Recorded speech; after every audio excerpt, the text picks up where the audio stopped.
અને હવે નજર કરીએ સૌરાષ્ટ્ર એક્સપ્રેસ 50 પર। સ્વર્ગસ્થ સાંસદ અભય ભારદ્વાજના વતન રાજકોટમાં અંતિમ સંસ્કાર। સીએમ રૂપાણી સહિત પક્ષના વરિષ્ઠ નેતાઓ રહ્યા હાજર।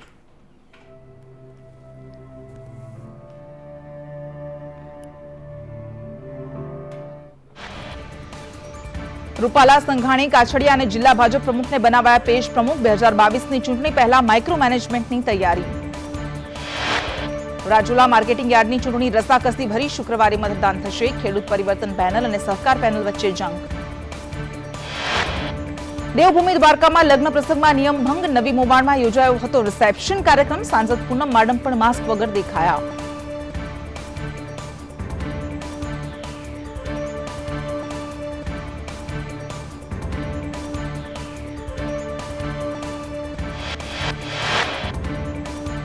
રાજકોટથી ચિંતાજનક સમાચાર। 24 કલાકમાં કોવિડ હોસ્પિટલમાં 10 મોત। મંગળવારે પણ 10 દર્દીના મોત નિપજ્યા હતા। કોરોનાના વધતા કેસ વચ્ચે રાજકોટ તંત્ર સતર્ક બન્યું। રેલવે સ્ટેશન અને એરપોર્ટ પર મુસાફરોનું સ્ક્રીનિંગ અને ટેસ્ટિંગ। 3T પ્લાન મુજબ કામગીરી।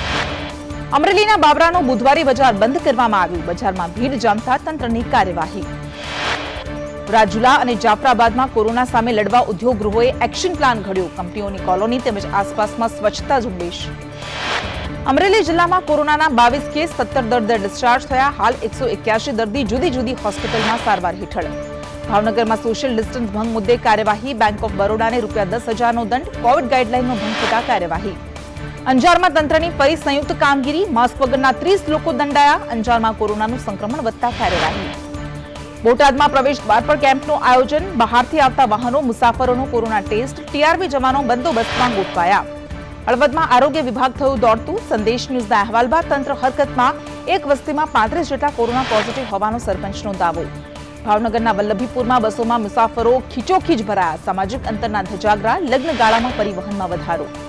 ભાવનગરમાં નવા 19 પોઝિટિવ કેસ, 12 દર્દીઓ કોરોના મુક્ત। કુલ કેસની સંખ્યા 5242 પર પહોંચી। રાજકોટ કોવિડ હોસ્પિટલ અગ્નિકાંડ કેસ। પોલીસે વધુ 2 આરોપી તબીબની કરી ધરપકડ। અત્યાર સુધી અગ્નિકાંડમાં 5 આરોપીની ધરપકડ। રાજકોટની 21 હોસ્પિટલને ફાયર વિભાગની નોટિસ। ચેકિંગ દરમિયાન ક્ષતિ જણાતા નોટિસ। અગ્નિકાંડ બાદ તંત્ર કામે લાગ્યું। રાજકોટથી ઉદયપુર અને બેંગ્લોર ફ્લાઇટ શરૂ કરવાનો પ્રસ્તાવ। રાજકોટ ચેમ્બરની રજૂઆત અંગે હકારાત્મક અભિગમ। સૌરાષ્ટ્ર યુનિવર્સિટીના ભવનોમાં ફાયર સેફટીના સાધનોની તપાસ અંગે કુલપતિએ 2 દિવસમાં રિપોર્ટ માંગ્યો। પાલિતાણા નગરપાલિકા દ્વારા 11 હોસ્પિટલ્સને નોટિસ। ફાયર સેફટીના પૂરતા સાધનો ન હોવાથી કરાઈ કાર્યવાહી। ઘોઘા હજીરા રોરો ફેરી 13 ડિસેમ્બર સુધી બુક। બેંગ્લોરની હોન્ડા કંપનીએ પોતાના બાઇક રોપેક્ષમાં મોકલવાનું શરૂ કર્યું। અમરેલી સિવિલને લક્ષ્મી ડાયમંડ દ્વારા 25 લાખના ખર્ચે 2 એમ્બ્યુલન્સ અપાશે। સિવિલની રૂબરૂ મુલાકાત લઈને નિરીક્ષણ કર્યું। અમરેલી જિલ્લામાં કાપડ, ફૂલ બજાર અને સોના ચાંદીમાં ખરીદી વધી, પરંતુ વાડી, જાનની બસના બુકિંગ મર્યાદિત રહ્યા। ભાવનગરના સિહોરમાં વધતા જતા ટ્રાફિકને નાથવા માટે બાયપાસ એકમાત્ર ઉપાય। લોકોની વર્ષો જૂની માંગ ક્યારે પૂરી થશે તે એક સવાલ। સાવરકુંડલામાં બિસ્માર માર્ગ નવા બનાવવાની માંગ। પોલીસ મથકથી જેસર રોડ રેલવે ફાટક સુધીનો માર્ગ ઘણા સમયથી બિસ્માર હાલતમાં। સુરેન્દ્રનગરમાં ખાડિયા વિસ્તારમાં ગટરમાં ઉભરાતા પાણીથી લોકો પરેશાન। રોગચાળો ફાટી નીકળવાની દહેશત। ભાવનગર બાંદ્રા વચ્ચેની ટ્રેનમાં ટ્રાફિક। તમામ ટ્રીપ હાઉસફુલ છતાં પશ્ચિમ રેલવે તંત્ર દ્વારા આ ટ્રેનને દૈનિક કરવામાં ઠાગાઠૈયા। કચ્છની સરહદ પાસે પકડાયેલા 20 માછીમારને પાકિસ્તાન પરત મોકલાયા। પાકમરીને 4 વખત ભારતીય માછીમારોને ઉઠાવ્યા। બોટાદના ગરડા ખેતીવાડી ઉત્પન્ન બજાર સમિતિની ચૂંટણી આગામી 4 ડિસેમ્બરે યોજાશે। ચૂંટણી પહેલા સહકાર પેનલના 6 ઉમેદવારો બિનહરીફ થયા। ભાવનગરના સિહોરમાં ખેડૂતોએ લીંબુ ઉકાળે નાખ્યા। ભાવ ન મળતા ખેડૂતો થયા મજબૂર। પ્રતિ કિલો 2 રૂપિયાથી પણ નીચો ભાવ। ઢાંગધ્રા એપીએમસી પાસે 40 ફૂટ ઊંડા ખાડામાંથી ખેડૂતનો મૃતદેહ મળ્યો। કોટ ગામનો ખેડૂત મગફળી વેચવા માટે આવ્યો હતો। અમરેલીના બગસરામાં યાર્ડમાં ખેડૂતોની ઓછી હાજરી। 250 ખેડૂતોને મેસેજ કર્યા, પરંતુ 15 જ આવ્યા। શિયાળુ વાવેતરમાં વ્યસ્ત ખેડૂતો। મોરબીમાં સારા વરસાદથી પાણીના તળ ઊંચા આવ્યા। રવિ પાકના વાવેતરમાં ખેડૂતોને થયો ફાયદો। ચણાનું વાવેતર લગભગ 5 ગણું કર્યું। શેત્રુંજી ડેમમાંથી સિંચાઈના પાણી પ્રશ્ને ઉમટી પડશે જિલ્લાના ખેડૂતો। મીટિંગમાં તંત્રને ઉગ્ર રજૂઆત કરાશે। ભાવનગરના ખેડૂતે કોઠાસૂઝથી 30,000માં બનાવ્યું જુગાડુ ઇલેક્ટ્રિક હળ। ટ્રેક્ટરના વીઘે ₹300 સામે આવે ફક્ત 35નો ખર્ચ। કચ્છના ગાગોદર પાસેની નર્મદા કેનાલમાં સાઈડો ઉખડી, માટી ધસતા પાણી અવરોધાયું। દ્વારકામાં યુવાનને નિર્વસ્ત્ર કરીને માર મારવાના મુદ્દે રાજકોટ રેન્જ આઈજીની કડક તપાસ। 5 આરોપીઓની અટકાયત। તળાજામાં દારૂ સાથે 2 ઝડપાયા। જુદી જુદી કંપનીની વિદેશી દારૂ બોટલ સાથે મોબાઈલ અને મોટરસાયકલ ઝડપી પાડ્યા।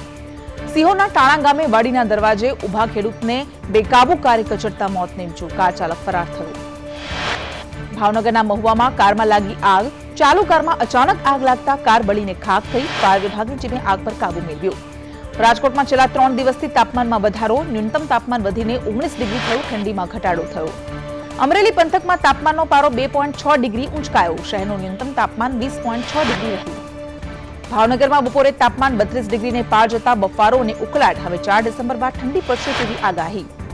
કચ્છમાં ઠંડી ગાયબ. દિવસે ઉનાળા જેવી ગરમીનો અહેસાસ. નલિયામાં લઘુત્તમ તાપમાન 15.2 તો ભુજમાં મહત્તમ તાપમાન 34.2 નોંધાયું.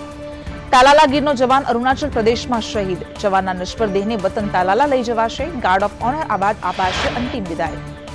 જામનગરમાં પક્ષીઓની હોસ્પિટલ બંધ હાલતમાં. વર્ષ 2017માં શરૂ થઈ હતી. ઘાયલ પક્ષીઓની સારવારનો પ્રશ્ન. ટીપડાના હુમલામાં વૃદ્ધાનું મોત. અમરેલીના જામકા ગામનો બનાવ. ખેતરમાં કામ કરી રહેલા વૃદ્ધાને ફાડી ખાધા. અમરેલી ધારીમાં ઇન્દિરાનગરમાં દીપડો પાંજરે પુરાયો. અનેકવાર દીપડો દેખાતા સ્થાનિક લોકોમાં ભયનો માહોલ. જૂનાગઢ માંગરોળમાં વીજ મણિયાર પ્રાણી દેખાયું. બિલાડી કુળનું દુર્લભ પ્રાણી દેખાતા કુતૂહલ. ભાવનગર મનપા 3 બોટલ પ્લાસ્ટિક વેસ્ટ સામે ₹3 આપશે. ઓફિસમાં કલેક્શન સેન્ટર શરૂ થશે.